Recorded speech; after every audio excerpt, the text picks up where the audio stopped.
Production funding for Sports Files is made possible in part by Infinity of Memphis has moved to Germantown Road, just half-mile north of Wolf Chase Galleria, and is proud to support WKNO for its quality broadcasting and service to our community. Quality and service? No wonder Infinity of Memphis feels at home on WKNO. the WKNO Production Fund, the WKNO Endowment Fund, and by viewers like you. Thank you. My guest today on Sports Files is the inspiration for the film Rudy, former walk-on football player at Notre Dame, Daniel Rudy Ruettiger.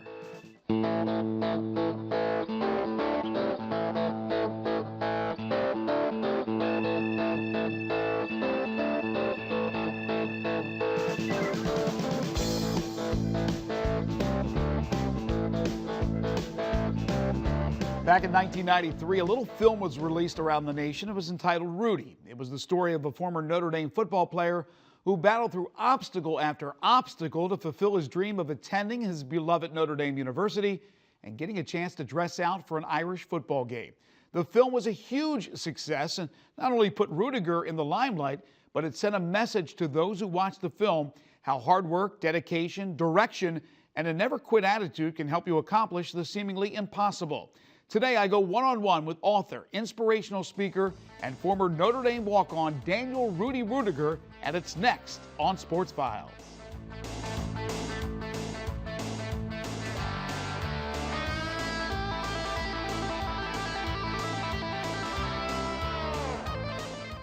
Rudy, it's great to have you on the show. Great to have you in Memphis. Yeah, it's great to be here, and it's fun.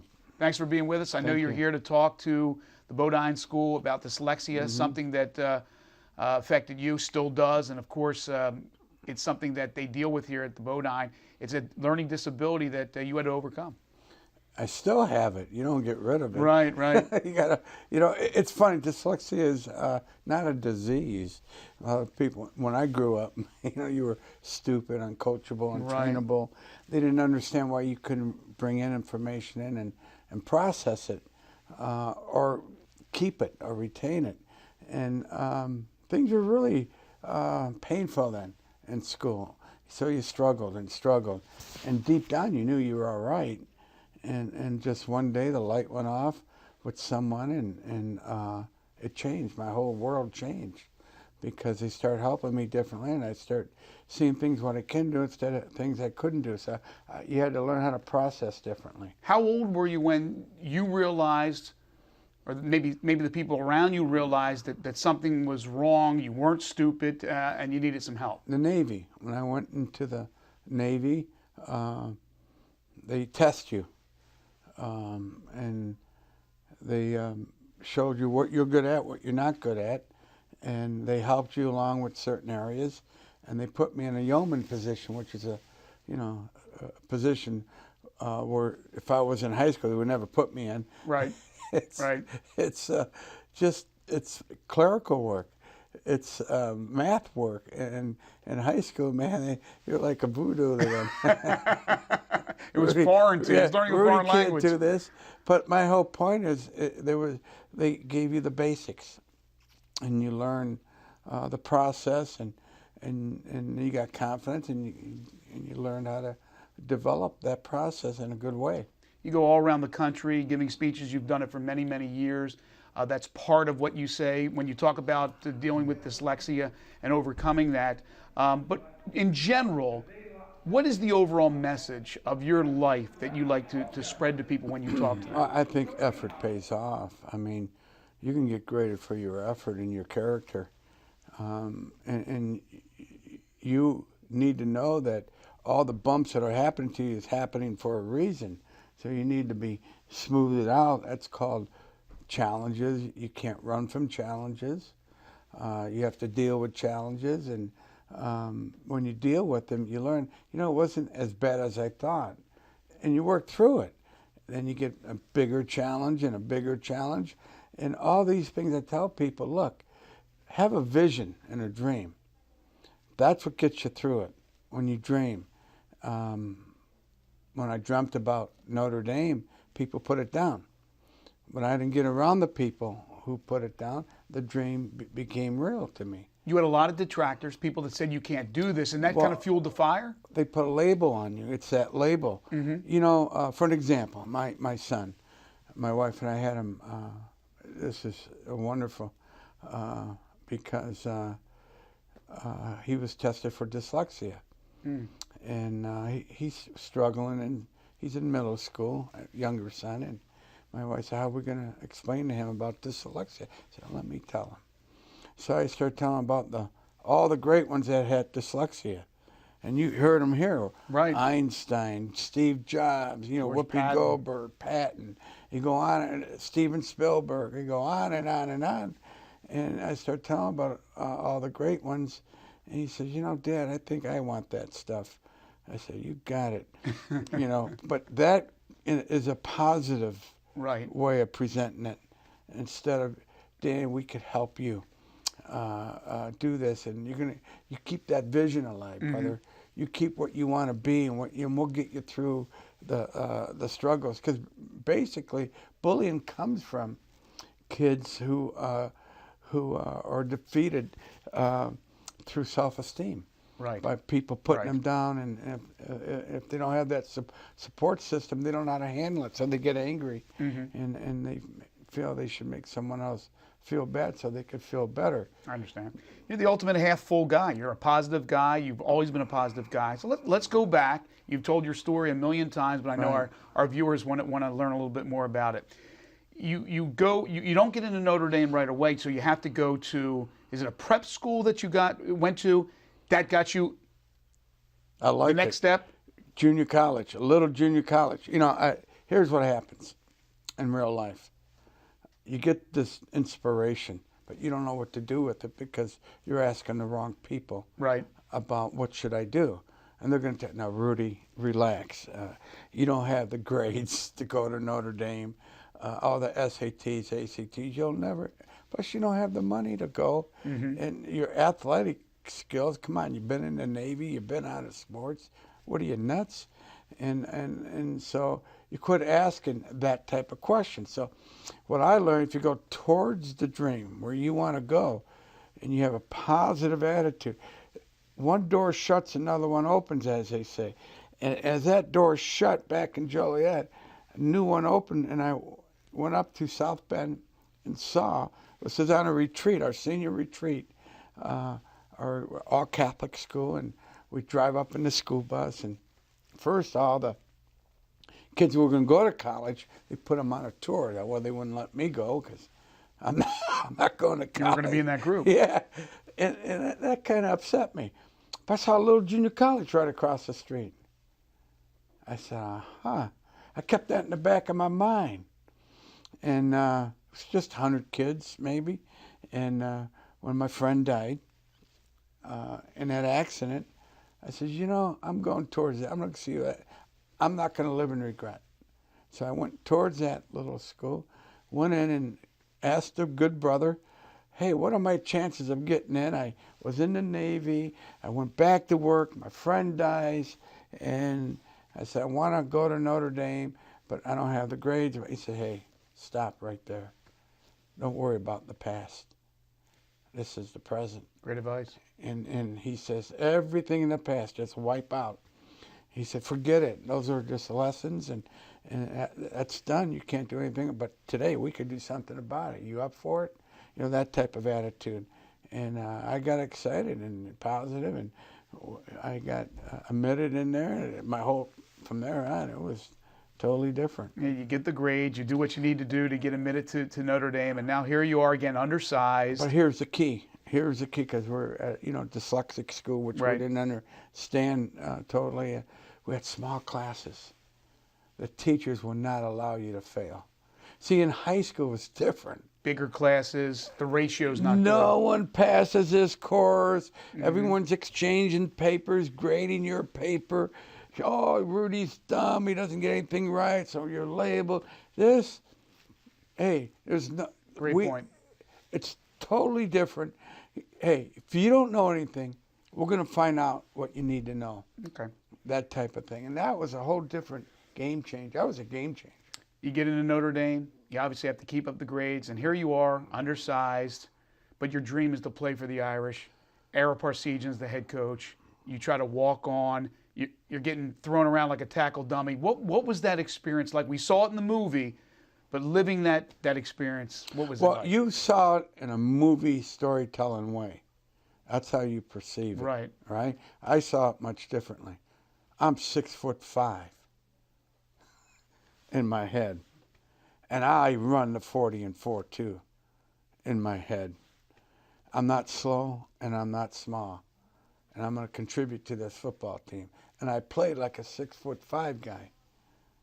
Now, in reality, I'm 5'6", and I ran the 40 and 5'6". So that's reality. But I always looked at myself as that big guy. I expected myself to play, to win, and be part of that football team. Not to start. I already knew that. That's unrealistic. But to contribute, be part of that team, no, I could do that. In the movie, and tell me if this is accurate, Parsegian, after you go to see him, says that in your senior year, you will get to dress one game. And then Dan Devine ends up becoming the coach because Ara steps down, and now you think you're never going to get that chance. Well, there's more to it than that. Okay. Number one, when I was at Holy Cross, I was a sophomore. I played every semester, but the brother told me, look, Rudy, you need 4 semesters, no negotiation. Well, I'm applying every semester because I want them to know me. But you get turned down, and now the last chance I'm going to get now is, and I get turned down before I get accepted. So I'm going to go see Ara Parsegian early in the morning, 6 a.m. in the morning, and I told him I wanted to play football for Notre Dame. I walked in on him, and he never forgot that.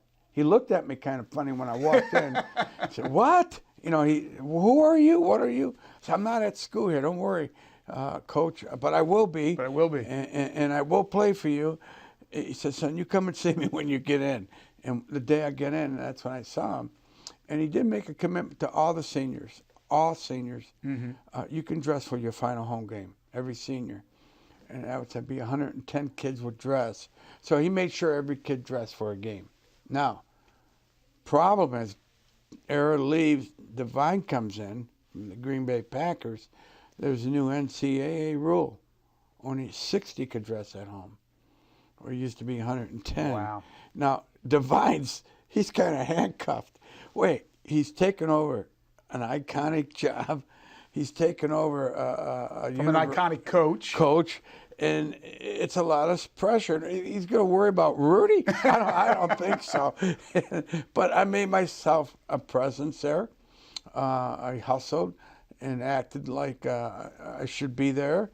And I was a boxer. And the team respected me because of boxing. So I earned credibility there.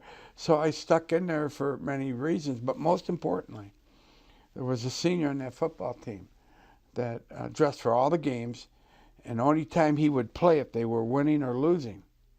So he thought that rule the NCAA put out was very unfair. So he went in and gave up his uniform, Pat Sarb, so I could dress. I didn't know this till later on, but I got to dress, and the rest is history. But you don't know, how did I get to dress? Why did I dress? Devine makes this announcement at the end of practice, and I was not going to show up because I was kind of having a little pity party. A friend saw me, a janitor, all this stuff. We kind of did that composite, and they reminded me, you can't quit because you never know what's going to happen. But something was telling me I better get back out there, and I did, and that's when it all was kind of like it was like the door was really closed. I mean, there's no way I'm going to try. Then it opened. And because of my practice preparation, that's how I got that tackle. This is the key. Preparation was the key. If I would have quit preparing like I expected to be there, when that opportunity came in that game, I would never made that tackle. Right. No way. But you helped lodge that door open by what you did, your work ethic. They watched you. Yes. And then you get that chance. You dress. You're out there taking this all in. So this is already probably going to be a great day for you nonetheless. But then you get to come in the last couple of plays and play. But I expected that. So you expected that you would play? I play? expected that, and I expected the tackle. Yes, I expected it. It was no surprise to me. It was no big deal. But In your own mind? In my own mind. That's the secret. I expected it, and most people, wow, they made a big deal out of it. No, I was supposed to do that anyhow. That was my job. Carried off on the shoulders that actually did happen, right? Yeah, I was a little embarrassed by that, to be honest. Yeah. What are you doing, you know? Because, you know, come on, Notre Dame don't carry anybody off Right. that field. And they're carrying me off. I'm not putting it together yet. I understand. And you walk in the locker room, and Coach Devine says, say something to the boys, Rudy. You know, because I'm older, was in the Navy. He said, hey, listen, I've been waiting for this my whole life, guys. It's been, you know, thank you and all that. And you know, I realized there's kids on that football team that's sitting back in the dorms that won't ever dress. They've been there 4 years that won't ever put their foot on that field. Wow. And you know, and what do you do with those guys? You know, that it's to me, that's where I kind of got inspired to do the movie. Yeah, I was going to ask you, how hard was that to sell to Hollywood? Very hard at first because I didn't understand the process of Hollywood. I got inspired by Rocky, so Sure. So Sly Stallone selling that story, absolutely. right? So I go, well, someone told me in the locker room at Notre Dame, sitting there, actually taking my jersey off, and the sports writer comes up to me and says, dude, this only happens in Hollywood. I just saw out there. I said, what? Hollywood? And he said, yeah, this doesn't happen at Notre Dame. This only happens in Hollywood. And I wanted to say to the guy, I wanted to get up and choke him. I said, dude, you know what I've been through to get here? You know, all that. And he basically gave me the seed. And when I saw Rocky, that was the... So what's my point to that whole story? A negative you turn into a positive. Right. And he gave me a seed and a dream, which we all need new dreams. But you can't ask. What I learned, you don't go and tell your friends what you're going to do. Right. Or ask your friends, because they're going to tell you the same thing they did to you about Notre Dame. Exactly. So you just go. You were part of the process, the whole process of putting this movie together. What did you think of the finished product, and what did you think of the job Sean Astin did portraying you? Well, I saw Goonies. And I That's all you Goonies. needed to see, right? Yeah. No, I followed this kid from Goonies. I like, because he's Steven Spielberg. He's a little dreamer. Right. I love that movie. And then he was in Encino Man, Memphis Belle. Did you handpick him? I handpicked him. Wow. Yeah. Well, okay. Remember. Your recommendation. Yeah, I call up the studio, and Chris O'Donnell's dad's head of the Sony Studios and he wants Chris to play Rudy. Oh, wow. Now we got a bloodbath in the hallways at Sony Pictures. Oh, my God. They're fighting. No, Rudy. No, man. No, my whole point is, I saw what they needed was that character that Sean had. Something you can buy into, naive, because we need to be naive sometimes. Just go after it. Don't ask questions. And that's Sean represented that. Plus, he had a big heart, and he was a believable kid, and he was just perfect. And his mother was Patty Duke. Right. And I knew Sean struggled because I read up on him. I had his issues, but everyone's looking for a lead role. I said, it's a great opportunity for him. And not that I said, I think Sean should play the part. I called Angelo, the writer and director, and said, hey, I think you guys should look at Sean Astin. I'm not telling you what to do. He said, now, Rudy, let's bring him in and look at him. And they did. And they liked him, and that's when they had to go to war to go make sure he got the role. One of the great things about this movie, aside from the message and the inspiration, is it's something you can watch 20, 30, 50, 100 years from now and still get that message. Well, first of all, it's biblical. Setting your mind in a positive way. That's the key. Right. Don't drift in a negative. That's why I can't drift. Quit drifting negative. Quit drifting in the negative side of the world. Go to the positive. Go to the positive. That's your Bible. You know, it's your number one motivational book of all time. It's the Bible, and that's what it's about, positive thinking. So I'm thinking, when we do the movie, that's how we should basically set it up, but not push religion in people's face, put them in a discovery mode. That's why you set up the scenes like that, and people will discover the positive side. Yeah, I shouldn't quit. That's why it keeps going. Yeah, things are tough. That's right. I lost a friend. I have to move on. You know, that type of stuff. Because we're all going to deal with it. Right. You mentioned the Bible, the greatest book out there. Well, you've written 4 books, and your latest about a year ago, right? So just tell me about the inspiration. We know for the movie, your life story, but the inspiration to write 4 books. Well, again, I can't write. I can get a tape recorder. You go in your hire head, a writer. you can write. Yeah, like in the movie, I would sit down with the writer, and we would go over the story and then put it together. So you have to know what you can do. So that's how I put my books together. And this last book is about what? Rudy, my story, the story from beginning to how the movie got done. Okay, final moments here, and we really appreciate your time.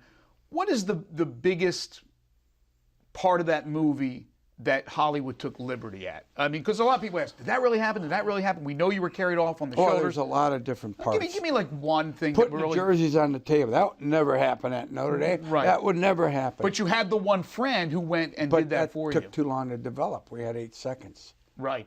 The game video, the game action. The real one, yeah. Was done at halftime of a game. Explain this. Halftime Boston College game. We needed 60,000 people because we didn't have CGI at that time. Right.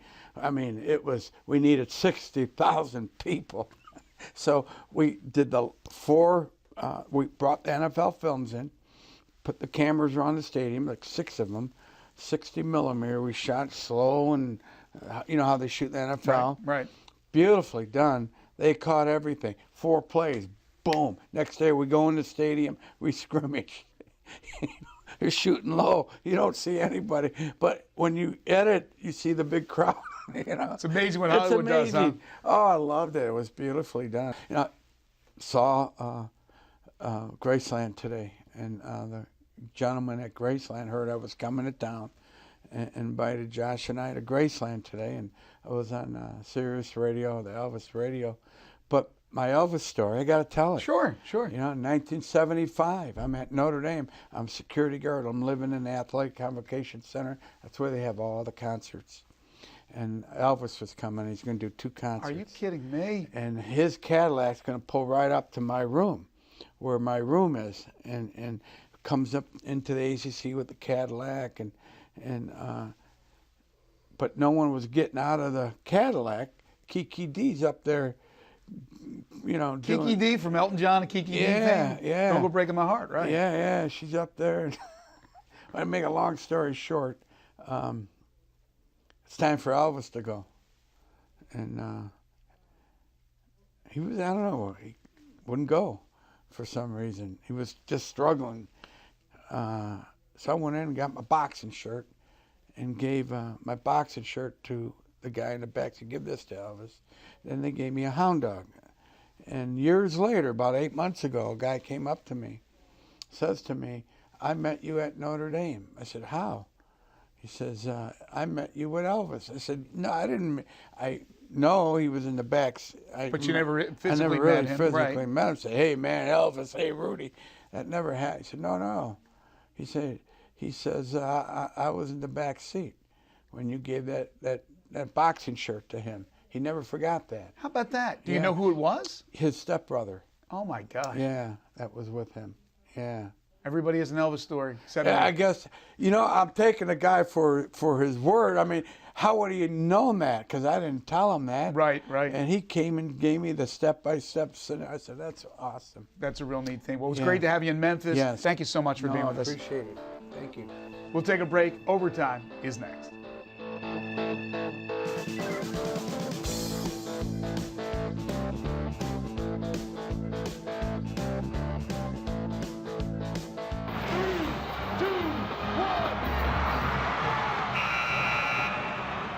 For roughly 30 years, WKNO Television provided University of Memphis basketball fans with a chance to enjoy Tigers replay games.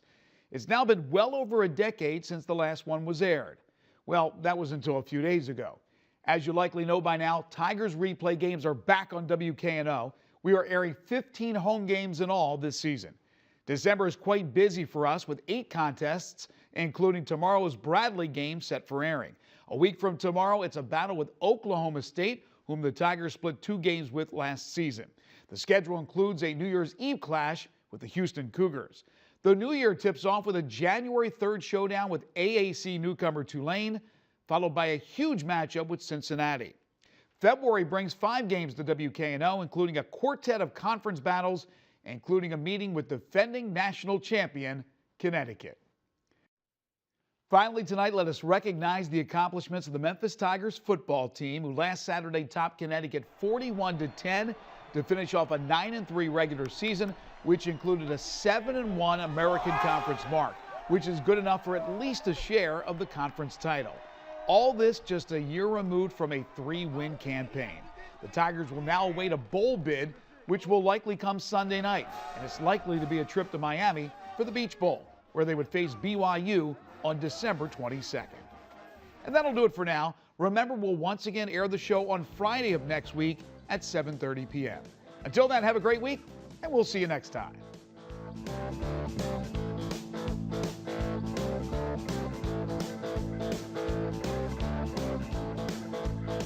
Production funding for Sports Files is made possible in part by Infinity of Memphis has moved to Germantown Road, just half-mile north of Wolf Chase Galleria, and is proud to support WKNO for its quality broadcasting and service to our community. Quality and service? No wonder Infinity of Memphis feels at home on WKNO.